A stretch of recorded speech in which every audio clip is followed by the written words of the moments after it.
parent files a complaint against the school principal because this school principal literally separated black students from white students and only had white teachers teaching white students and black teachers teaching black students. I kid you not. The parent said it was just disbelief. An Atlanta mom filed a federal complaint against her daughter's Atlanta elementary school after she learned the school was separating students based on race. In the discrimination complaint filed with the US Department of Education's Office of Civil Rights, parent Kyla Posey claims the principal at Mary Lynn Elementary School, a K-5 school in the Atlanta public school system, put a segregation policy in place because she thought it was best for all students. The principal's name is Sharon Briscoe. Let's put up a picture of Principal Briscoe.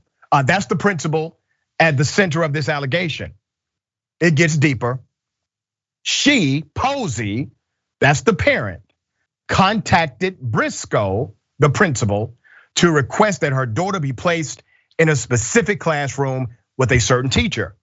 Briscoe, the principal, replied by saying that would not work because the teacher's classroom wasn't for black students, Posey claims. Here's the parent. Here's Miss Posey, okay? You see that look on her face? That would be the exact look on my face if a school teacher said that about my child. She said, that's not one of the black classes. And I immediately said, what does that mean? I was confused.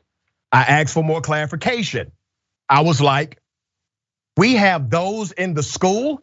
And she proceeded to say, yes, I have decided that I'm going to place all of the black students in 2 classes. Huh? Now, obviously, this is a violation of so many rules and regulations, not only of the federal government, but internally as it relates to policy in the Atlanta public school system. The Atlanta public schools does not condone the assigning of students to classrooms based on race. The district conducted a review of the allegations. Appropriate actions were taken to address the issue, and the matter was closed. We do not know exactly what happened. We do not know what the conclusion was because the school system as a policy will not tell us what the action was against the principal. According to another report, the US Department of Education is also currently investigating this. So what do you have here, ladies and gentlemen? You literally have a school principal who created a policy. The policy was to separate black students and white students. This policy was well known not only by school teachers who engaged in it, but also other administrators, because there's a recording that's out there right now of one of the school administrators saying, yes, this is a policy, and yes, the principal implemented the policy. This went on for some time. This was not something that happened one day and was exposed the next day. This was going on for a while. Why? Adrienne, what are your thoughts here? Well, I think this is all very illegal, except for that recording of the phone conversation, because Georgia is a one-party state. So the recording is just fine and admissible at trial, which is great, because as we know, generally when people are caught engaging in illegal behavior, they lie, deny.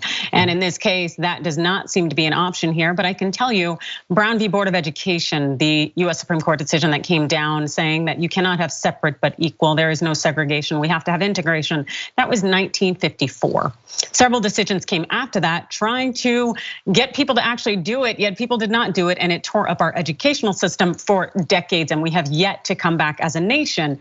And it is so incredibly disheartening to know that people are reinforcing this segregation ideology. It really tells us that children are not born this way, rather they learn this behavior. And to see this principal do it, regardless of what her color is disgusting. And I do hope that she is removed as an administrator if she was allowing this to happen, because we do not need people to teach more racism or division in this world. We need people who bring others together. Well, that is the hope of the parent. The parent says she needs to be removed, which makes me believe she has not been removed, even though we do not know the exact action of the school system. But think about how extreme this is. Literally, you have a conspiracy here. Now, correct me if I'm wrong, Adrienne, but if other teachers and administrators conspired with this principal in order to violate the federal civil rights statute, is that not a conspiracy based on the rule? Oh, well, certainly it could be considered a conspiracy without question. I don't necessarily know if that'd be a chargeable offense because this is a civil rights violation. There are laws that say that, yes, we have like as I saw say a 1983 claim, if you deprive people of life, liberty, et cetera. But regardless, these people need to be removed, each and every one of them who saw this going on and allowed it. The teachers who played a role in it. These aren't people you should have in positions of leading children. I get that teachers are not paid enough. They are not well treated. I completely understand that. And thus there are a lot of hardships on the education system, but this is not one of them. This is a bigger problem, a bigger issue, and these people should not be in positions of leadership or power when it comes to navigating and really kind of just cultivating the future of our nation. Yeah, and it teaches our children a horrible lesson that they should never learn from their school teachers, especially.